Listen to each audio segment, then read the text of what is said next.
अच्छा, ये जो डेलीगेटेड लेजिस्लेशन वाला क्वेश्चन है ये बड़ा इम्पोर्टेंट है, आ सकता है। इसमें आपने यानी टाइटल बेस्ड क्लासिफिकेशन और पर्पस बेस्ड क्लासिफिकेशन के बाद जो एक और क्लासिफिकेशन लिखनी है, मैं उसके आपको नोट्स हैं वो भी मैं आपको कॉपी करके भेज देता हूँ। उसके अलावा आगे आपने नहीं लिखना। ये बहुत बड़ा क्वेश्चन है, इसमें बहुत सारी चीज़ें ऐसी शामिल की गई हैं जिनका इससे कोई ताल्लुक़ नहीं है। रूल ऑफ लॉ पे है next topic. What do you understand by the principle of the rule of law. Rule of law क्या है, कानून की हुक्मरानी से मुराद क्या है। रूल ऑफ लॉ आए तो उसमें डायसी का हवाला अगर आप नहीं देते तो ये क्वेश्चन मुकम्मल नहीं होगा। सेपरेशन ऑफ पावर का क्वेश्चन आए उसमें आप मॉन्टेस्क्यू का हवाला नहीं देते तो क्वेश्चन मुकम्मल नहीं होगा। ये थ्योरीज़ हैं तो थ्योरीज़ के अंदर इनके जो एडवोकेट्स होते हैं उनके नाम लिखना और उनकी दी गई तारीफ़ें लिखना ज़रूरी होता है। What do you understand by the principle of rule of law? What do you know about Dicey's conception of rule of law? Discuss the criticism leveled against it. इसके ऊपर एतराज़ात क्या लगाए गए हैं। साफ ज़ाहिर जो थ्योरी होती है उसके ऊपर फिर क्रिटिसिज्म करके एक नई थ्योरी बनाई जाती है, तो वो भी लिखना ज़रूरी होता है। Rule of law, one of the basic principle, introduction में आ जाएं। One of the basic principles of English constitution is the rule of law. This doctrine is accepted in the constitution of USA and also in Pakistan. ये UK में भी है, USA में भी है और पाकिस्तान में भी है। इन तीनों का हवाला इसलिए दिया जाता है क्योंकि हमने अब तक पाकिस्तान के आइन में ये एलएलबी के दौरान हमने ये तीन आइन पढ़े हैं, एक पाकिस्तान का, एक इंडिया का, एक पाकिस्तान का, एक अमेरिका का और तीसरा बरतानिया का। क्योंकि हमने बहुत सारी चीज़ें अमेरिका के आइन से ली हुई हैं, हमारा उसी तरह रिटन फॉर्म में जिस तरह अमेरिका का रिटन फॉर्म में है, इसी तरह हमने बहुत सारी चीज़ें बरतानवी आइन से ली हुई हैं। वहाँ पे भी प्राइम मिनिस्टर होता है, हमारे पास जो प्राइम मिनिस्टर है। अंडर आर्टिकल 4 एंड आर्टिकल 25 इन दोनों के अंदर रूल ऑफ लॉ का जिक्र मौजूद है। आर्टिकल 4 और आर्टिकल 25 में the term rule of law is used as rule according to law. इसको अकॉर्डिंग टू लॉ के या with accordance to the law के नाम से जाना जाता है। It denotes all man are equal and behaved equally. इसका मतलब है सारे लोग बराबर हैं। And it gives supremacy to our law to man, और ये तमाम लोगों के ऊपर कानून की हुक्मरानी है।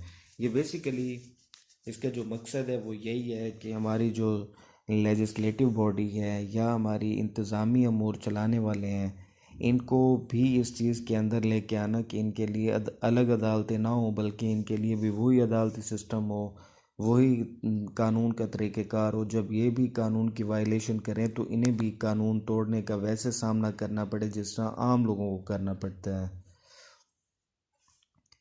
Definition by Dicey, man are ruled by the law and by the law alone. इंसान के ऊपर सिर्फ़ और सिर्फ एक ही चीज़ की हुक्मरानी हो, वो कानून की हो। A man with us may be punished for a breach of law but cannot be punished for nothing else। एक शख्स को सज़ा सिर्फ उस सूरत में ही दी जाए जब वो कानून की खिलाफ वर्जी करे, बसूरत दीगर उसे कुछ न कहा जाए। ओरिजिन ऑफ डॉक्ट्राइन, इसका जो आगाज़ है वो कहाँ से हुआ। फ्रेंच फ्रेज़ है ला प्रिंसिपल डी लीगलाइट, द प्रिंसिपल ऑफ लीगैलिटी, यानी कानून की हुक्मरानी। It refers to the government based on the principle of law and not to man। इस इंसान की नहीं बल्कि कानून की हुक्मरानी इसका जो मकसद है।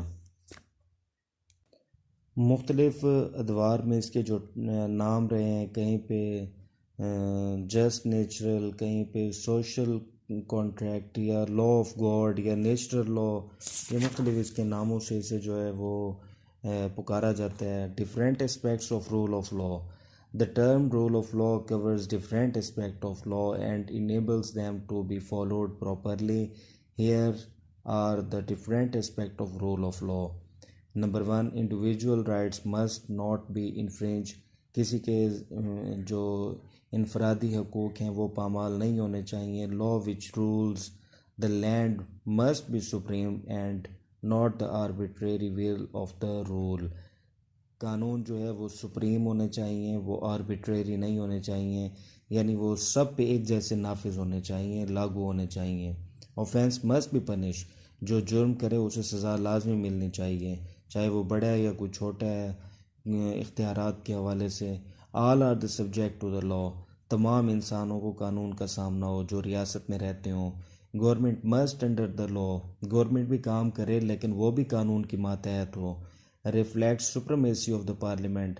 और नज़र आए कि पार्लियामेंट जो है वो सुप्रीम है, वो जो करती है वो सुप्रीम होता है और वो चाहे तो अपने इख्तियारात डेलीगेट भी कर सकती है.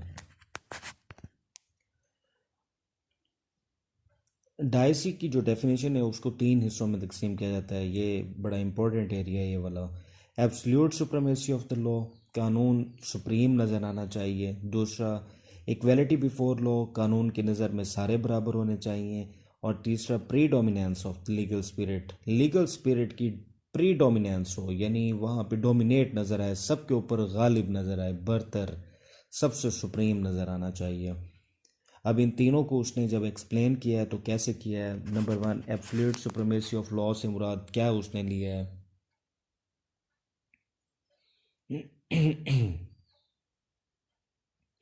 Absence of arbitrary power. के सालसाना अब नहीं होगा काम, अब जो जैसा भी होगा वो कानून की स्पिरिट के मुताबिक होगा. उसके ऊपर किसी का इन्फ्लुएंस नहीं होगा, कोई डिक्टेशन नहीं होगी, बल्कि वो अकॉर्डिंग टू द लॉ होगा, सुप्रीम लैंड के तहत, सुप्रीम लॉ के तहत होगा. फॉर्म ऑफ गवर्नमेंट जो बनेगी वो भी इस तरह बनेगी कि वो कानून के तहत होगी. Punishment according to the law. सज़ा मिलेगी वो भी कानून के तहत होगी. हुकूमतें चलेंगी वो भी कानून के तहत होगी. प्रिंसिपल ऑफ नेचुरल जस्टिस को भी अप्लाई करेंगे, यानी आर.डी. आर्ट्रम पार्ट्रम और नीमो जुडेक्स काज़ास हुआ, ये जो 2 प्रिंसिपल हैं नेचुरल जस्टिस के, इनको भी यानी अप्लाई करेंगे. कोई शख्स अपने मामले में जज नहीं बनेगा, यानी और मामला दूसरी तरफ से सुने बगैर डिसाइड नहीं किया जाएगा. Equality before law. कानून जो है वो दूसरा इसका पॉइंट, डेफिनेशन के 3 पॉइंट थे ना. एक एब्सोल्यूट सुप्रीमेसी ऑफ लॉ, दूसरा equality before law. Equality before law से मुराद है 1 लॉ फॉर ऑल, यानी एक कानून होगा, एक अदालत होगी और सारी अवाम, चाहे उसमें नौकरशाही है, चाहे उसमें पार्लियामेंट के लोग हैं, जो भी हैं, उनको एक ही कानून का सामना होगा. और तीसरी चीज़ थी predominance of the legal spirit और जुडिशल डिसीजन. अदालती फ़ैसलों से नज़र आना चाहिए कि वाकई लिबर्टी है, रूल ऑफ लॉ मौजूद है, कानून जो है वो सबसे सुप्रीम है, उसके ऊपर किसी का कोई इन्फ्लुएंस नज़र नहीं आना चाहिए. उसमें लीगल स्पिरिट में लीगल स्पिरिट जो है वो क्लियर हो, इंसाफ हो नहीं बल्कि इंसाफ होता हुआ दिखाई देना चाहिए. करैक्टरिस्टिक्स क्या है इस टर्म की. इस टर्म रूल ऑफ लॉ से जो निकला है फ़ायदा वो क्या है. Fair and impartial trial of everyone should be made. हर किसी को फेयर ट्रायल का सामना हो, यानी ट्रायल बिल्कुल क्लियर हो, गैर जानिबदारी के साथ हो. ये जो हमारे मिलिट्री कोर्ट्स बनी थी इसके ऊपर एतराज़ था कि सुना ही नहीं जाता था. इसी तरह नो वन कैन बी जज इन हिज ओन कॉज. कोई शख्स अपने ही मफाद वाले मामले में ख़ुद जज नहीं हो सकता. No one can be a condemned unheard. किसी को सुने बगैर उसे इंसाफ नहीं किया जा सकता जब तक उसका मामला उससे सुन ना लिया जाए.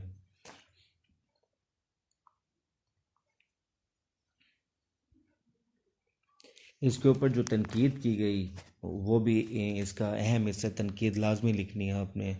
उसने कहा कि ये रूल ऑफ लॉ इन्होंने लगाया हुआ है, लेकिन रूल ऑफ लॉ तो कहीं नज़र ही नहीं आता इंग्लैंड में. किंग को अभी भी इम्यूनिटी हासिल है. वो क्यों हासिल है.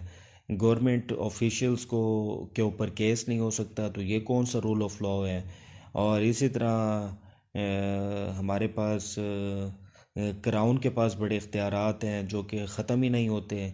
King can do no wrong, king गलती कर नहीं सकता, हमारा ये कंसेप्ट है। तो इसका मतलब है हमारे पास रूल ऑफ लॉ नहीं है बल्कि रूल ऑफ मिनॉरिटी है। यहाँ पे बादशाहत की हुकूमत है बरतानिया के अंदर, ना कि कानून की हुकूमत है, यानी इसके ऊपर ये एतराज़ लगाया गया। अब मॉडर्न टाइम में रूल ऑफ लॉ कहाँ एग्जिस्ट करता है? कहीं इसे कहा जाता है लॉ एंड ऑर्डर, कहीं कहा जाता है कि ड्यू प्रोसेस ऑफ लॉ, कहीं कहा जाता है नेचुरल जस्टिस। तो ये मुख्तलिफ इसको नामों से पुकारा जाता है। पाकिस्तान में मौजूद है, हाँ जी, पाकिस्तान में रूल ऑफ लॉ मौजूद है। आर्टिकल 4, आर्टिकल 25 का हवाला देंगे। इसी तरह पाकिस्तान में लिबर्टी और सोशल जस्टिस, ये सारी चीज़ें ऑब्ज़र्व की जाती हैं। अमेरिका के अंदर रूल ऑफ लॉ है, अमेरिका के अंदर भी रूल ऑफ लॉ मौजूद है, उसका भी आप हवाला देंगे। एंड में ये इसका दिया हुआ है।